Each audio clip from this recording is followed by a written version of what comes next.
Hello everyone, welcome back to the channel. My name is Henry. Today we're gonna go over how I navigate to some of the camping spots that I go to, whether it's a weekend getaway or a much longer 3-week road trip like I did driving up to Atlan, BC last year. So I use a program called Gaia, or an app called Gaia. I don't use it exclusively, I use it in combination with a few other things, mostly during the planning stage. So let's get into it and see what it looks like. So this is the desktop Gaia app. So we go into, basically this is your viewing screen. You can look at this is the province here, province of British Columbia, and obviously if you're from somewhere else, that's where your map would be. A lot of these icons are the locations that I've been or places that I want to go explore. You can see here, this particular green color is actually a route that I laid out for myself for my Atlan trip, and there's Atlan. And a few of these spots are places of note for myself that I either was trying to get to or whatever. Anyways, let's have a look to see how we can use this. So first thing is I want to show you guys is you can use different layers of maps. So in this particular case here, we have map overlay. You can choose the different kinds of things that you want to see, so tracks, areas, whatever. So let's say, for example, I want to remove the route. I just want to see just the map. I could do that. So, but let's put the route back on. Over here we have different kinds of maps that's available. So backroad map Canada, for me that might be really important. That might be something I want to see. This particular one here is really neat. This one, oops, let's see here. Let's get rid of the US, let's get rid of them. And the wildfire one is really, really neat. This one here, where it overlays the history of the fire. I thought this was super cool. This one time I went exploring to a campsite, and let's see here, it actually gave me the data on when the fire was. Let's see if we can find one here. Here we go. So the Skagit Valley fire, you can see here, it gives you the data. So this particular fire has a name, 218 V12167. So it kind of gives you the data. So there's 5,900 hectares burned. The cause was by lightning. That's kind of neat, right? Because if you drive into it, man, I wonder how long this fire has been. So this one over here is an example. It was burnt in 1926, almost 10,000 hectares, caused by lightning. And this one here was 1984, caused by human. So there you go.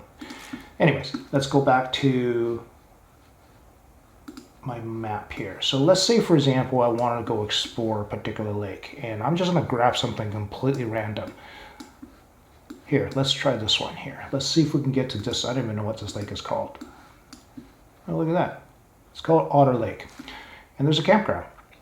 So let's say I wanted to get to there. So the first thing I'm going to do is I'm going to drop a marker, and that's this thing here. So let's say I wanted to go to this spot. Okay, and I want to save, drag waypoint. In this case here, because I'm dropping this waypoint onto a campground, it already auto-populates a waypoint title. Otherwise, if it's somewhere over here, it'll be just a GPS coordinate. I can customize the icon. So let's say this is camping, that's a tent. And notes might be new place to explore. Okay, and I can put this open details page, which allows me to go into this. Anyways, let's move on. So let's say, for example, I want to get to here, and I don't really know how to get there, but I do know how to get to the town of Princeton. Okay? So what I would do is I would put in, create a route. So I drop my cross here, oops, hiking, driving. Okay, so I want to drop my cross here there, and I know how to get to Princeton via Highway 3.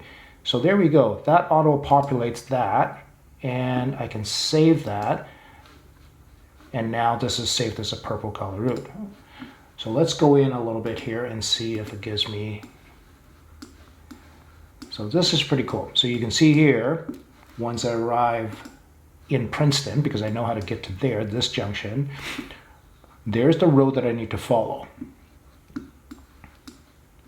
And this is either a back road or probably a gravel road.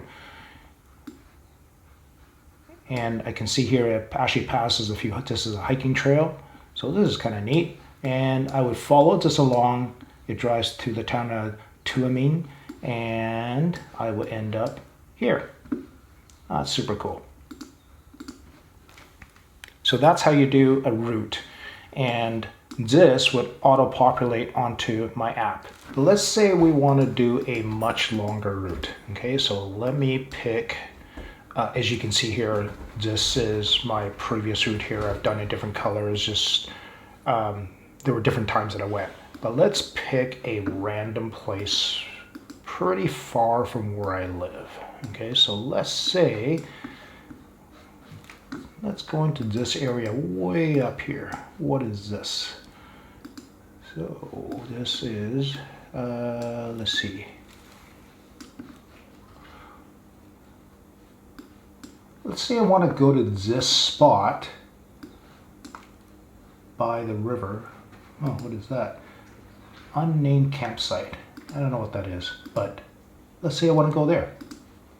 So I'll drop my marker, and you can see here drag waypoint, and because this was not predetermined as any particular campsite, so it simply just gives the GPS coordinates. So I'll save it, and again, oh, it does have a particular, it has a name. All right, so let's say I'm gonna call it, oh, I see, this is where I see moose.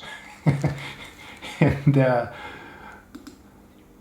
I can again go to details page and save it to particular folders or whatever, but in this case here, so let's just leave that. Now I have no idea where this is. I've never been here before. I just, it's a random spot. So let's say I gotta lay down a route, and let's create a route from here all the way to my house, or at least to my hometown. Can't really show you where my house is, but let's say, for example, I gotta go here. Oops, not hiking, let's do driving. And look at that. It auto-populates the route that I need to take to get to that spot. Now I am going to save it, and then I'm going to show you a couple things we can do here. So in this case here, the route has no title, and I'll just let's call it test route. And let's leave the color as blue. Okay, so we'll leave that. And you can see here it's driving through, and this is my previous routes, and which is kind of nice, it gives you different colors, but it goes all the way up to this spot here. But let's say, for example, I want to see if I can get to this lake here. So let me drop a waypoint, and let's move that to that lake, and I'll put it as safe, and let's see if that's a viewpoint, more, nothing there. So let's say we do that. All right. Can we actually lay down? So that's where my camp is. Never been there before. And that's the viewpoint. So let's say if we can do a route. So there is my moose spotting point, and there is my moose lake. Look at that, how appropriate. Moose spotting and moose lake. I've actually put this down as hiking. So it's 53 kilometers, it gives you the distance, 53 kilometers, but look at that. It gives you the actual appropriate way to walk, whether there's a path there or not. And what I've done here is, so I'm leaving that as a different color. Okay, so let's call that moose hike. We'll close that off.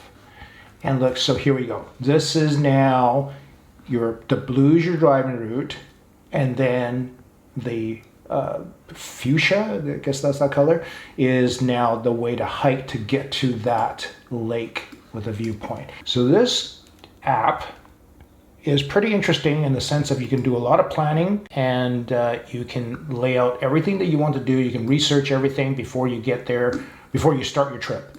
You can go through your map and look at, oh wow, look at this campground, look at this pass, or whatever the case may be, and lay out everything you need, and then transfer that information over to your iPad or actually your phone. So let me show you how that part works. So here we go. The map itself is auto-populated with all of the overlay of the different maps. So there's the overlay, and what I have on there essentially is the back road map books of Canada, and then the map box street, which is the native street map that comes with Gaia. I could actually add in, again, down at the bottom, you see the wildfire list, the Canada topo, and you can also add different map layers that might be important for your area. So in this case here, so let's go in and have a look. As I drive in, you can see here. Now, as it turns out, looking at the app here, and it's good that I'm actually inspecting this ahead of time, because as you can see here, the fuchsia route, or sorry, no, that's the fuchsia route. I need the blue route. So where is my blue route? Okay, so my blue route essentially ends there, and I think it actually overlaps the fuchsia route, because you can see here it takes that off ramp. The problem here is that is not the correct way to actually get to that camp. So I would need to get to that particular route from a different forestry service route, because you can see here this just ends at the other side of the river. So looking back, you can see there's a whole bunch of different ways to get there. I would have to line that ahead of time. This particular map did not do it correctly. So, you know what, you guys are seeing this at the same live time as I am. So when I plan a route, it is important for me not just to get onto the website to lay out the route, but also to actually look at my iPad to make sure that I'm not going to screw myself over when I'm actually driving out in the middle of nowhere and I have potentially no signal to go and fix this. Well, let's go and have a look to see if we can fix this right here. So here's our map, and I see what the problem here is. I've actually put the pin in the incorrect spot. So I put the pin here, potentially. That could be just me. So let's narrow in quite a bit. Let's go to this route. Let's see. Let's see if we can fix this in real time. So there's more. Let's see. Open details page. Okay, so this is what it looks like when I actually, so there's the blue route driving from my house. So let's delete that. Let's see if we can start fresh. Okay, and let's go back to, go back to Gaia Maps here as a whole. Perfect. So there's the hiking route, and there's my camp. All right, so let's drop in a new route. So create route. And this time, let's put it right there, because now I can see better. Okay, and let's make that a driving route. And let's again back right out and take you all the way to Vancouver, where I live. So here we go. Oops, sorry, wrong way. Okay, so I know I live here, so let's do that. So again, we're back to the blue route, and let's save it so I can go back and look at it. Untitled, let's see, what did I call that? Let's see, the Moose Drive. How's that? Moose Drive, excellent. Okay, so blue route all the way up here. Now look at that. So right away you can see it's actually taken a slightly different route. So the first attempt was actually my fault, and this is great because you can actually see in real time how I have to plan a drive. So now you can see, instead of the blue coming up here taking that little turn, the off ramp up here coming to this spot. So now I actually exit here, whatever this road is, narrow in a little bit further. So I come in through here, follow this particular route, and this is now probably a forestry service road, gravel or off-roading, whatever, and it takes me to the spot. So that, my friends, is how I lay out a route. And if I back this out completely, you can see here, driving all the way from Vancouver all the way to Moose Camp is now a blue color. The green, again, is my Atlan trip from the previous year. And then these other colors down here are simply routes that I've taken at other times to other camps. So that's pretty much how I laid out my routes in real time. Let's go back to the app and have a look. All right, and now we're back to my app, and look at that. I can back out and show you the whole province. There you go, there's Vancouver down here at the bottom left, and then more to the center of the map now is the Moose Camp and Moose Lookout. And you can see here my iPad it took a couple of minutes, but it auto-populated with the correct route that I need to drive. And essentially, when I have this mounted on my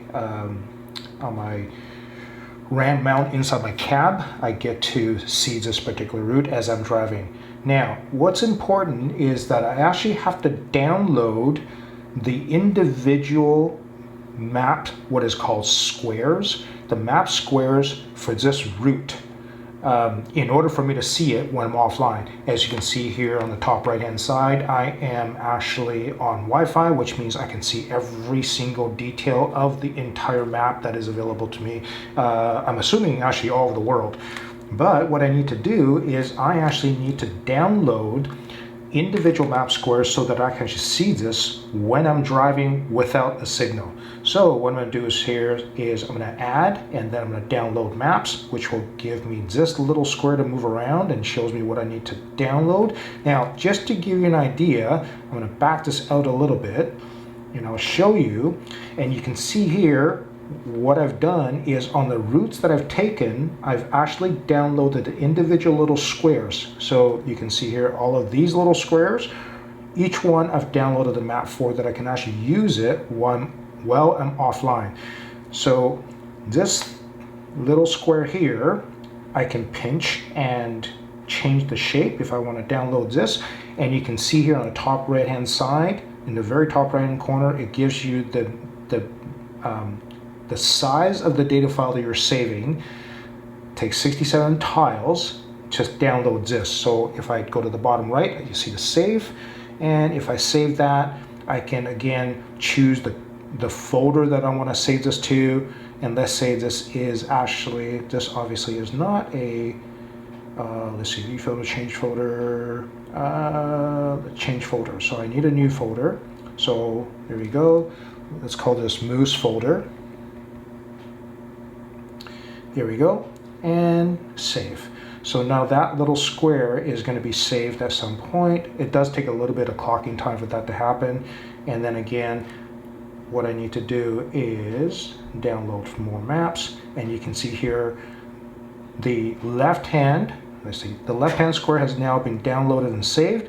And now I need to do this for the following. So what I do is to minimize the amount of space that I need to take, I kind of make the map a little bit smaller, or the square a little bit smaller. Again, bottom right, save. Now I need to change that folder. So change folder, I need to go to the Moose folder because it says Moose Camp. And again, so I need to move that along and then download maps for the next, make this a little bit smaller. And click save. So the problem, and really this is probably the biggest downside to this particular app, and I don't know, first of all, I don't know a way around it, and I don't know if other apps do exactly the same thing. I think it's pretty obvious that I can't, it would be unrealistic for the map maker to download the entire North American continent onto my iPad. It simply wouldn't fit, I would imagine.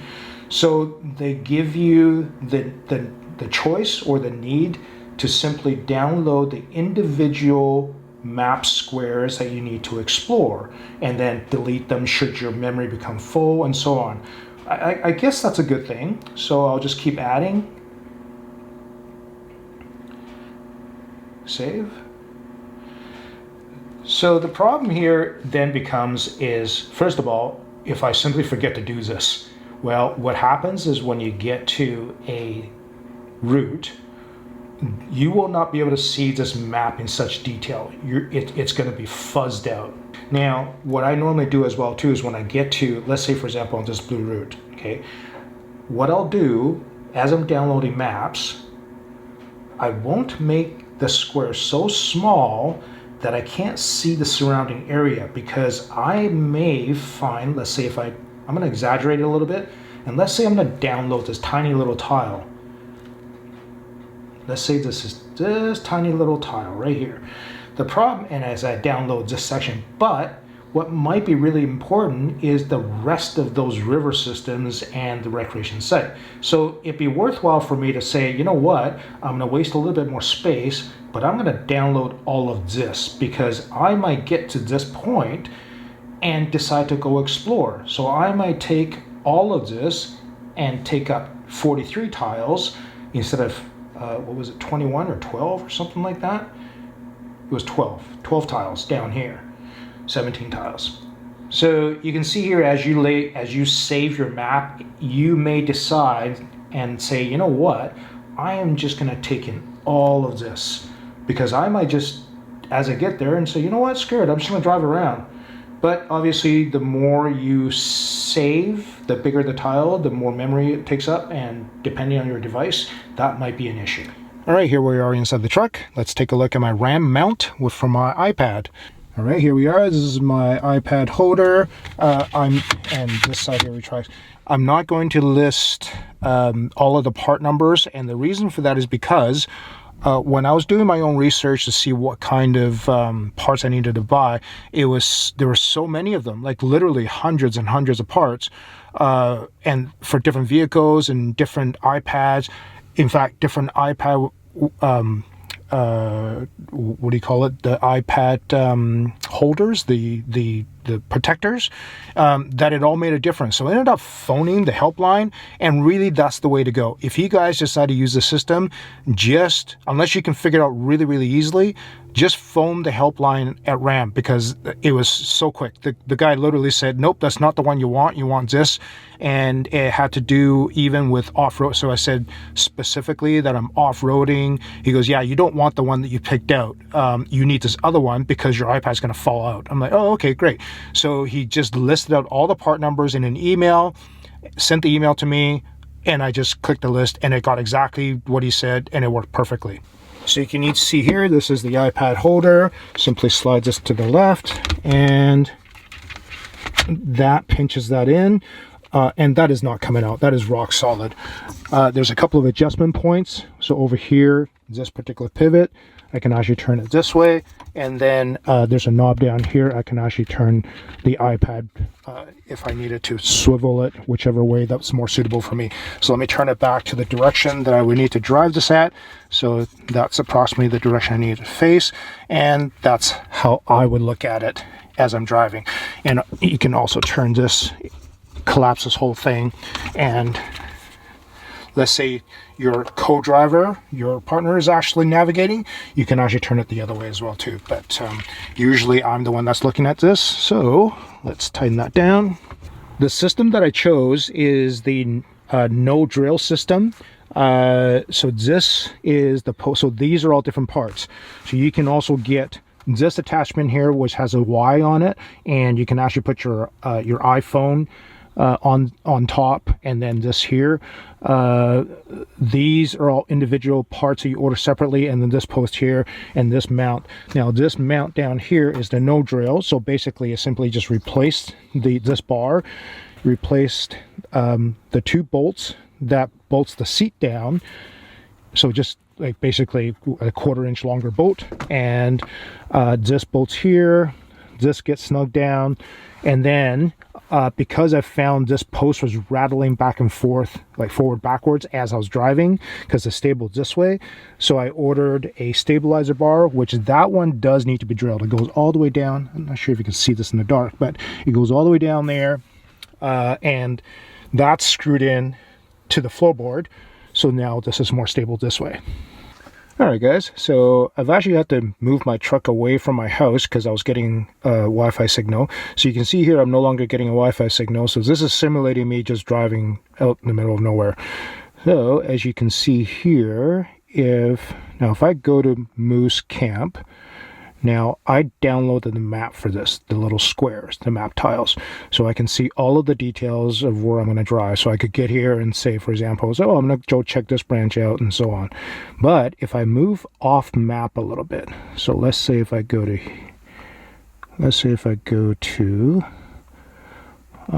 find a different area. So let's say this area right here. You can see here the details are kind of fuzzy, okay?